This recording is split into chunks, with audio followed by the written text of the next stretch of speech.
हमारे साथ आरसीपी सिंह हैं। आरसीपी सिंह जी, आपकी वजह से बताया जा रहा है कि पूरी सरकार पलट गई, पूरी व्यवस्था बदल गई। आप कितने जिम्मेदार हैं? देखिए, मेरी वजह से नहीं, बिहार की जनता ने 2020 में एनडीए को स्पष्ट जनादेश दिया था और बिहार की जनता ने उनको ये ताकत दी थी कि भाई उनके लिए काम किया जाए, लेकिन इनके सबके नियत बदल गए।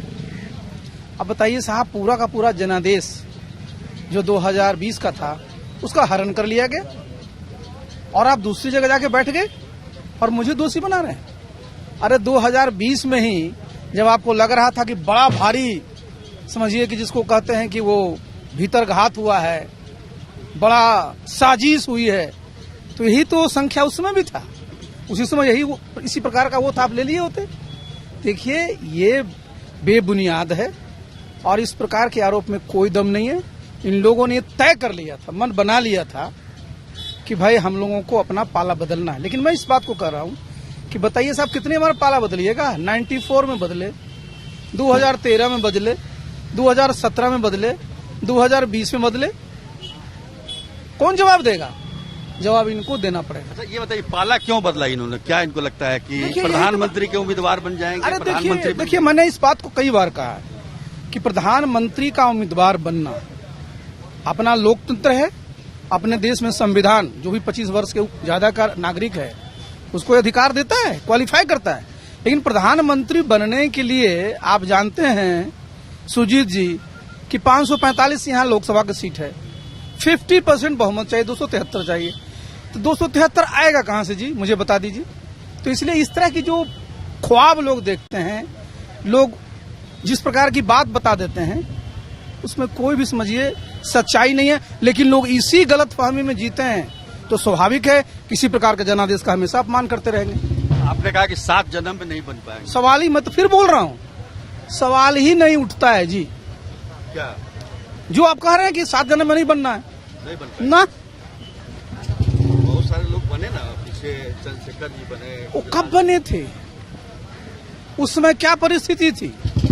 अपने देश में देखिएगा, बीच में कितने प्रधानमंत्री बने, 3 महीना, 6 महीना, 2 और चंद्रशेखर जी इस समय बने तो उसमें परिस्थिति दूसरी थी। आज क्या परिस्थिति है? अच्छा, एक बात बताइए कि आप मंत्री बिना उनको बताए कैसे बन गए? आप केंद्र में कैसे? तो जरा सोच लीजिए साहब, जरा देखिए, मैं 2 बात को खुलासा कर दूं सुजीत जी।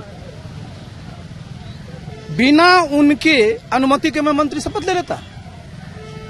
उनकी सहमति थी, वो भी जानते थे, राष्ट्रीय अध्यक्ष जो भी हैं वो भी जानते थे। अब लेकिन अगर खुल्ला कोई सफेद झूठ बोले तो मैं क्या कर सकता हूँ? आप बता दीजिए। मैं मंत्री बना, उसके बाद 31 जुलाई को राष्ट्रीय कार्यकारिणी की बैठक क्यों बुलाई गई? कि चूंकि मैं मंत्री बन गया हूं तो एक व्यक्ति एक पद, मेरे पास राष्ट्रीय अध्यक्ष का भी पद था, तो हुआ कि भाई आप राष्ट्रीय अध्यक्ष पद से इस्तीफा दे दीजिए। तो आप उनसे मांगिए ना कि 31 जुलाई 2021 का श्रीमान जी नेशनल एक्जीक्यूटिव को जरा वीडियो दिखाने दीजिए, क्योंकि नेता लोग भाषण दे रहे थे तो क्या कह रहे थे, कितने बार धन्यवाद, कितने बार बधाई दे रहे थे। और जितने, हम किसी का नाम नहीं लेंगे, जितने पार्टी के मंत्री थे सबने हमें बधाई दी। नेचुरल है, सबकी सहमति से मैं बना था। क्यों बोलेंगे वो ऐसी बात क्यों बोल रहे हैं कि हमसे बिना पूछे बन गए? अरे क्या वजह? सरासर झूठ बोल रहे हैं और इसलिए बोल रहे हैं क्योंकि उनको पल्ले बदलना है और कोई कारण नहीं है जी। अभी आपका क्या मतलब? मैं तो हमारा बताया, कहाँ है आप? हम तो देखिए बिल्कुल सड़क पर हैं और मैं, हमारे कार्यकर्ता गांव में रहते हैं जी, और मैं गांव जा रहा हूं, पूरे बिहार में जाऊंगा, कार्यकर्ताओं से हम संवाद करेंगे, कार्यकर्ता जैसा कहेंगे वैसा निर्णय लेंगे। अभी कहाँ आपका कार्यक्रम? अभी हम जरा हमारे गोपालगंज के कार्यकर्ता हैं, उनकी बड़ी दिली इच्छा थी कि वहां जाकर के जरा गोपालगंज से क्यों शुरुआत कर रहे हैं आप? अरे शुरुआत हम नहीं कर रहे हैं। अच्छा। हमको कई जगह से लोगों को बुलाया था तो बोला कि वहाँ थावे माँ के मंदिर में आकर के जरा आशीर्वाद ले लीजिए, तो मैं सुजीत जी जा रहा हूँ आशीर्वाद लेने। बीजेपी में जाने का अभी आपका? तो मैंने बताया ना, मेरे सारे ऑप्शन खुले हुए हैं जी। मैं तो कार्यकर्ताओं से बात करूंगा, जो कहेंगे करेंगे। बीजेपी जा सकते हैं? क्यों नहीं?